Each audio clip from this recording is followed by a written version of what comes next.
এমন কবুলিয়ত দিয়েছেন পুরো বিশ্বের সমস্ত মুসলমান যারা আল্লাহ ও তার রাসূলকে মানে মুসলমান যারা বুখারী শরীফের মধ্যে যদি কোনো হাদিস আসে তাদের সামনে বলা হয় বুখারীতে এসেছে, তখন বলেন মা এর ব্যাপারে আর কোনো কথা বলা যাবে না।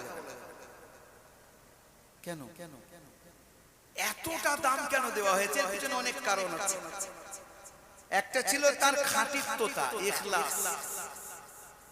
যতটা বেশি ইখলাস কোন জিনিসের মধ্যে থাকবে আল্লাহর কাছে সেটা বেশি গুরুত্বপূর্ণ। তো বুখারী শরীফ যিনি লিখেছিলেন এত বেশি ইখলাস ছিল কল্পনা করা যায় না, এত বেশি খাঁটিত্বতা ছিল। কিভাবে করেছেন ছোট্ট একটা ঘটনা বলছি। উনি একবার জাহাজে সফর করছেন, পানি জাহাজ। নিজেকে কেমন ভাবে তাকওয়ার উপরে রেখেছিলেন দেখেন, পানি জাহাজে সফর করছেন। তখনকার যুগের পানি জাহাজ মানে আপনারা তো আপনাদের অনেকেই দেখেছেন ওই পাল লাগানো নৌকা, সেই যুগে হতো বড় বড় টাইপের। আজ থেকে অনেক আগে 194 এই ইমাম বুখারীর জন্ম হিজরিতে, মানে আপনারা ধরে নেন 1300 বছর আগের কথা বলছি। তখনকার যুগে তো এই সমস্ত ইস্তিমারের কোনো অস্তিত্বই ছিল। ইমাম বুখারী জাহাজে সফর করছেন আর ওনার কাছে অনেক টাকা ছিল। তো একটা যুবক এসে বলছে হুজুর আমি আপনার বড় ফ্যান। বলছে আচ্ছা বাবা খুব ভালো। বলছে হুজুর জাহাজে না চুরি হয়, তো আপনার কাছে বেশি টাকা পয়সা নেই তো, কিন্তু এখানে অনেক লোক এমন আছে চোর ভালো মানুষের রূপে আছে। বলছে হ্যাঁ বাবা আমার কাছে তো 1 লাখ টাকা আছে। সেই যুগের 1 লক্ষ সোনার টাকা, দিনার বলে। বর্তমানে আপনি হিসেব লাগান তো কোটির উপরে চলে যাবে এতটা টাকা। বলছে হুজুর হেফাজত করে রাখবেন, কারণ চোর বড় সাংঘাতিকের মধ্যে আছে জাহাজের মধ্যে, কে কখন এসে আপনি সাদাসিধে মানুষ চুরি করে নিয়ে পালাবে। বলছে আচ্ছা বাবা আমি খেয়াল। একটু পরে ওই যুবক অন্য জায়গায় গিয়ে এবারে ক্যাপ্টেনকে বলছে বা মাঝিকে বলছে, ও মাঝি ভাই বলে কি হয়েছে? বলে আমার 1 লক্ষ সোনার টাকা চুরি গেছে। হ্যাঁ মাঝি বলছে কেউ তো নামেনি, চোরের মধ্যেই থাকবে, ঠিক ধরা পড়বে, তুমি আমার সঙ্গে থাকো, আমি সবাইকে সার্চ করব। এবারে একদিক থেকে সার্চ করা শুরু হয়েছে। কত টাকা কেনে, কারোর কাছে আছে 200-500 টাকা হবে এইরকম ভাবে, কারোর কাছে পাইনি। ইমামে বুখারীকে মাঝি চেনে যে এত বড় ধরনের আল্লাহর ওলি। মাঝি এবারে হুজুরের কাছে গিয়ে বলছে হুজুর বিয়াদবি মাফ করবেন, শুধু আমি ফর্মালিটি মেইনটেইন করতে যাচ্ছি। আমি জানি আপনার দ্বারা কল্পনাও করতে পারি না আমি যে হুজুর আপনার কাছে ওই টাকা থাকে। বস আমি জানি এ মিছে কথা বলছে, মিথ্যা কথা বলছে। আমি শুধু এতটুকু ওকে, ওর যে মিসকনসেপশন হয়েছে, ও যে মিথ্যা কথাও বলছে, ওটাকে প্রমাণ করার জন্য আপনার সামানটাকে একটু সার্চ করতে চাচ্ছি। ইমামে বুখারী বলছেন বাবা আমার এই যা সামানপত্র আছে সব আছে আমার পকেটেই, দেখো সব সার্চ করো, কোনো অসুবিধা নেই। ভালো করে সার্চ করে দেখা হলো ওই 200-500 টাকা পড়ে আছে আর টাকা নেই। এবারে মাঝি তো তাকে যা উল্টো পাল্টা বলা শুরু করেছে, মিথ্যাবাদী, কেউ নামেনি, 1 লক্ষ টাকা কোথায় গেল? ও চুপ করে গেছে, কেন ও তো মিছে কথা বলছে, ওর কাছে ছিল না। খানিক পরে যারা চোর হয় না নির্লজ্জ হয়, লজ্জা থাকলে চুরি করতে পারবে। ও খানিক পরে উঠে ইমাম বুখারীর কাছে এসেছে, হুজুর আপনি তো একটু আগে বললেন যে 1 লক্ষ টাকা আমার আছে, আর সে টাকা কোথায় গেল হুজুর? বলছে বাবা আমি ওই টাকাটা না সমুদ্রে ফেলে দিয়েছি। এত টাকা আপনি কল্পনা করেন, 1 কোটি টাকা কমপক্ষে বলছি, এত টাকা আপনি সমুদ্রে ফেলে দিয়েছেন? হ্যাঁ বাবা 1 লক্ষ কেন, আমার কাছে 1 কোটি টাকা থাকলেও ফেলে দিতাম। হুজুর কেন? বলে ভবিষ্যতে যখন ঐতিহাসিকরা ইতিহাস লিখবে আমার নামের পাশে আমার জীবনীতে যেন এটা না লিখতে পারে যে ইমামে বুখারীর উপরে চুরির দোষ এসেছিল, তোহমত এসেছিল, আমি ওটা থেকেও নিজেকে বাঁচাতে চাচ্ছি। আমি ওই রকম 1 লক্ষ কেন 1 কোটি টাকাও সমুদ্রে দিয়ে দেব। আল্লাহ যে আমার নেক নাম যেটা দিয়েছেন, সুনাম খ্যাতি যেটা দিয়েছেন, আমি ওটাকে হেফাজত করার জন্য আমি সবকিছু কুরবান করতে প্রস্তুত। এইরকম ছিল তাকওয়ার পরিস্থিতি। এনার জীবনী বড় আশ্চর্য টাইপের। আমি যখন বলি না বুজুর্গদের জীবনী সামনে আসে, তো তাদের ইন্তেকালের পরে কবর থেকে এমন সুগন্ধি আসছে, এমন সুগন্ধ, হাজার হাজার মানুষ শুধু ওটাকে, মাটি থাকতো না, মাটি তুলে নিয়ে চলে যেত। অথচ ইনি বংশ কোন বংশের? 4টে পুরুষ আগে গিয়ে, 4 পুরুষ পূর্বে গিয়ে ওনার পরদাদার আব্বাজি একজন অগ্নি পূজারী, আগুন পূজা। কিন্তু আল্লাহ তার দ্বারা কাজ নেওয়ার ইচ্ছা করেছেন, তো এইভাবে কাজ নিয়েছেন। যেটা আমি বলতে চাচ্ছিলাম যে ইমামে বুখারী রাহমাতুল্লাহ আলাইহি তার কিতাবের মধ্যে একটা হাদিস উল্লেখ করেছেন। কি সেটা? ইহুদিরা এসেছে হযরত ওমরের কাছে। ইহুদি কারা? আমি সব জায়গায় বলি, আপনাদের কাছে একটু ডিসক্লোজ করে যাচ্ছি। পুরো পৃথিবীর মধ্যে সবচেয়ে মুসলমানদের জন্য সবচেয়ে বড় শত্রু, তার নাম হলো ইহুদি। আমি বলছি না, আমার দোষ দেবেন না, এটা আসে কোরআনকে জিজ্ঞাসা করে। لَتَجِدَنَّ أَشَدَّ النَّاسِ عَدَاوَةً لِلَّذِينَ آمَنُوا الْيَهُودُ। মুসলমানদের জন্য সবচেয়ে বড় শত্রু হলো ইহুদিরা। কি রকম শত্রুতা করছে? হুজুরের যুগ থেকে আর আজও পর্যন্ত বর্তমানে ফিলিস্তিনকে দেখে নেন, বর্তমানে ফিলিস্তিনকে দেখে নেন, 40,000 অসহায় নারী, পুরুষ, বাচ্চা নির্বিশেষে তাদের উপরে এখনো পর্যন্ত আক্রমণ চালিয়েছে। 57 Muslim countries are there in this world. They are totally in silent mode. They are unable to answer about this matter. তারা কোনো কিছুই বলছে না, সব চুপ। 57টা মুসলিম দেশ। স্যালুট জানাই আমরা ব্রাজিলকে, স্যালুট জানাই সাউথ আফ্রিকাকে, যারা ওর বিরুদ্ধে কেস করেছিল। বিশ্ব আদালতে গিয়ে ইসরায়েলের বিরুদ্ধে কেস করেছে এরা, আর এরা বাদবাকি সব নিজের চেয়ার নিয়ে বসে আছে।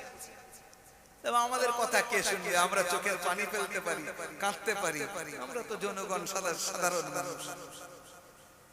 আজ পর্যন্ত যেটা করছে আর শুরু থেকে কিভাবে করে আসছে, আমি একটা দুটো উপমা আপনাদেরকে দিচ্ছি। নবী করিম সাল্লাল্লাহু আলাইহি ওয়াসাল্লামের একজন স্ত্রী, তার নাম হলো হযরত সাফিয়া রাদিয়াল্লাহু তাআলা আনহা। হুজুরের মোট 11 জন স্ত্রী। আমাদের অনেক এডুকেটেড ভাই বলেন 11টা স্ত্রী কি করে কি হয়, এ কেমন ভাবে? এর উত্তরটাও শুনেনি। এই উত্তরটা আমাদের মধ্যে মানে যারা তথাকথিত এডুকেটেড, শিক্ষিত বটে, কিন্তু দ্বীনের ব্যাপারে, ধর্মের ব্যাপারে তার কাছে জিরো নলেজ। মুহাম্মদ রাসূলুল্লাহ সাল্লাল্লাহু আলাইহি ওয়াসাল্লাম একাধিক বিয়ে করেছিলেন, আলবাত করেছিলেন। কবে, কখন করেছিলেন? যখন ওনার বয়স 25, বয়সের থেকে 15 বছরের বেশি একটা মহিলা। 2 বারের কোন কোন বর্ণনায় এসেছে 3 বারের বিধবা, তার সঙ্গে প্রথম বিয়ে হচ্ছে। হুজুরের থেকে বয়সে 15 বছরের বড় বেশি হযরতে খাদিজাতুল কুবরা রাদিয়াল্লাহু আনহা। আর দাম্পত্য জীবন কতদিন চলে? হযরতে খাদিজার 65 বছর বয়স, হুজুরের বয়স তখন 50 বছর। এই 50 বছর বয়সের মধ্যে আর দ্বিতীয় কোনো বিয়ে হুজুর করেননি। এবার আপনারা বলেন, কারোর যখন 50 আপ এজ হয়, সে কি একাধিক বিয়ে তখন আর করতে চায়? মানুষ বিয়ে করে যৌবনে। 50 আপে গিয়ে সে তো জানে আমার বয়স হয়ে আসছে, একজন সহধর্মিণী হলে আমার জীবনটা কেটে যাবে। কিন্তু 50 আপ হুজুরের বয়স হচ্ছে, এবারে হুজুর বিয়ে করছেন এক এক করে। দেখেন হযরতে খাদিজা, খাদিজার পরে হযরতে সাউদা, হাফসা আয়েশা, জুয়াইরিয়া, মাইমুনা, সাফিয়া, উম্মে হাবিবা, উম্মে সালমা, যায়েনব বিনতে জাহশ, যায়েনব বিনতে খুজাইমা আর মাইমুনা, এই মোট 11 জন রাদিয়াল্লাহু আনহুম আজমাইন। এই 11 জন হযরতে খাদিজার ইন্তেকালের পরে 10 জনের সঙ্গে বিয়ে করেছেন। কেন করেছিলেন? কারণটা কি? একটু মন দিয়ে শুনুন। একবার দরুদ শরীফ পড়েন, আল্লাহুম্মা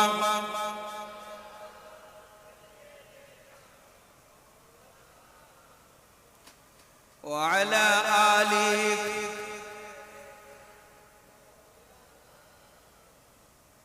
ধন্য যে জন পড়ে দরুদ প্রিয় নবীর নাম, দুই জাহানে পুরে তাহার সকল মনস্কাম।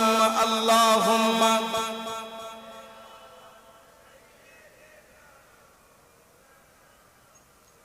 ওয়া আলা আলি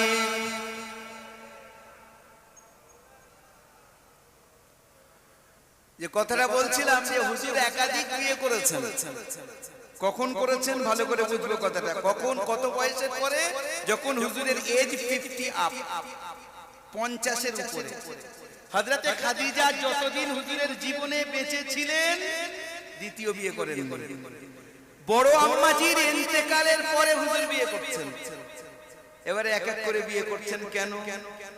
তার অনেকগুলো কারণ। এক নম্বর, যদি কারোর স্ত্রীর বয়স খুব কম হয়, স্বামীর বয়স অনেক বেশি হয়, তাহলে সে তার দাম্পত্য জীবনকে কিভাবে কাটাবে? আইডিয়াল চাই না? কোন ইহুদিকে জিজ্ঞাসা করেন মুসা আলাইহিস সালাম নিজের দাম্পত্য জীবন কিভাবে কাটিয়েছেন। কোন খ্রিস্টানকে জিজ্ঞাসা করেন ঈসা আলাইহিস সালাম নিজের দাম্পত্য জীবন কেমন ভাবে কাটিয়েছেন। হযরত ঈসা তো বিয়েই করেননি, আর মুসা আলাইহিস সালাম বিয়ে করেছেন বটে, কিন্তু তার ব্যাপারে কোনো ডিটেইলস আমরা পাচ্ছি না ওল্ড টেস্টামেন্টের মধ্যে। কিন্তু আপনি, আপনার স্ত্রীর বয়স খুব কম, আপনার বয়স অনেক বেশি। মনে করেন আপনার স্ত্রীর বয়স 9 বছর, কথার কথা বলছি, আপনার বয়স 50 বছর। কিভাবে জীবন যাপন করবেন? বর্তমান হিসেবে হয়তো অন্যরকম মনে হবে, কিন্তু আমি এখানে অনেক উপমা দিতে পারতাম অন্য ধর্ম থেকে, আমি দেব না। বাস এতটুকু বলছি, মুহাম্মদ রাসূলুল্লাহর বিয়ে হযরত আয়েশার সঙ্গে দাম্পত্য জীবন শুরু হয় 9 বছর বয়স হযরত আয়েশার। মুহাম্মদ রাসূলুল্লাহর বয়স 50 51। কিভাবে জীবন যাপন করলেন?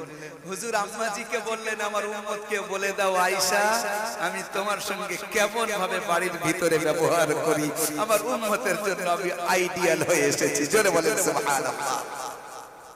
কেমন ভাবে আইডিয়াল? হযরত আয়েশার জীবনী যদি আমার মায়েরা পড়েন, একটা দুটো ঘটনা হাদিস থেকে আপনাদেরকে বলছি। একদিন হযরত আয়েশার সঙ্গে আর হুজুরের মতবিরোধ হয়েছে। আমাদের অনেকে আছে না যে আমি স্বামী, আমি যা বলবো আমার স্ত্রী তাই শুনতে হবে, মাথায় ভূত ঢুকে থাকে। আমি স্বামী, আমি বাড়ির কর্তা, আমার স্ত্রীকে যা বলবো তাই শুনতে হবে। ভুল। তার সত্তা, তার নিজস্ব চয়েস আছে, তার অপিনিয়ন আছে, তার চিন্তা ভাবনা আছে, সে রাখতে পারে। তার লাল পছন্দ হতে পারে, আপনার সাদা পছন্দ হতে পারে। সে সাদা ভাত খেতে ভালোবাসবে, বাসতে পারে, আপনি বিরিয়ানি খেতে ভালোবাসতে পারেন, হতেই পারে। তা বলে কি আপনি তাকে একেবারে নিচু করে দেবেন, আমি যা বলবো তাই, তোমার কোনো কথাই শুনবো না? শুনেন মুহাম্মদুর রাসূলুল্লাহর জীবনীটাকে দেখেন, কি মজা। হুজুরের সঙ্গে হযরত আয়েশার একটা বিষয় একটু মতবিরোধ হয়েছে।